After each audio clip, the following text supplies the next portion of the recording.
3 குட்டி யானைகள் தன்னுடைய தாய் யானை கிட்ட, அம்மா, ஒரு தடவையாச்சும் இந்த பாலத்தை கடந்து போய் அந்த பக்கமா இருக்கிற அந்த அழகான காட்டை பார்க்கணும்னு ரொம்ப ஆசையா இருக்குதுமா அப்படின்னு கேக்குதுங்க. அதுக்கு அந்த தாய் யானையும் அந்த பாலம் இருக்கிற நிலைமையை பார்த்துட்டு, இந்த பாலத்து வழியா நடந்து போறது நமக்கு பாதுகாப்பானதா இருக்காது அப்படின்னு சொல்ல, அந்த குட்டிகளும் ரொம்ப கெஞ்சி கேக்குதுங்க.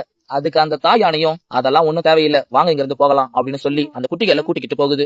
அப்ப அந்த 3 குட்டி யானைகளும் அம்மா எப்பவுமே நம்மள சந்தோஷமாவே இருக்க விட மாட்டாங்க அப்படின்னு கவலையா போகுதுங்க. இரவு நேரத்துல அவங்க எல்லாரும் தூங்கிக்கிட்டு இருக்கிறப்ப, அப்ப அந்த 3 குட்டிகள் மட்டும் அவங்க அம்மாவுக்கு தெரியாம திருட்டுத்தனமா அந்த பாலத்து வழியா போகலாம்னு சொல்லிக்கிட்டு போகுதுங்க. அந்த 3 குட்டி யானைக்குள்ள யார் முதல்ல இந்த பாலத்து வழியா போக போறதுன்னு முடிவு செஞ்சு முதல் யானை அந்த பாலத்துல 2-3 அடி எடுத்து வச்ச உடனே அந்த பாலம் உடைஞ்சு போய் அந்த யானை கீழே விழும்பொழுது மத்த 2 குட்டி யானைகளும் அந்த யானையை தாங்கிக்கிட்டு பிடிச்சிட்டு இருக்கு. அந்த 2 குட்டி யானைகளும் அந்த யானையை தூக்க முடியாம கஷ்டப்பட்டுக்கிட்டு இருக்கிறப்ப, ஆபத்துல இருக்கிற அந்த குட்டி யானையும் பயத்துல சத்தம் போட்டு கத்துது.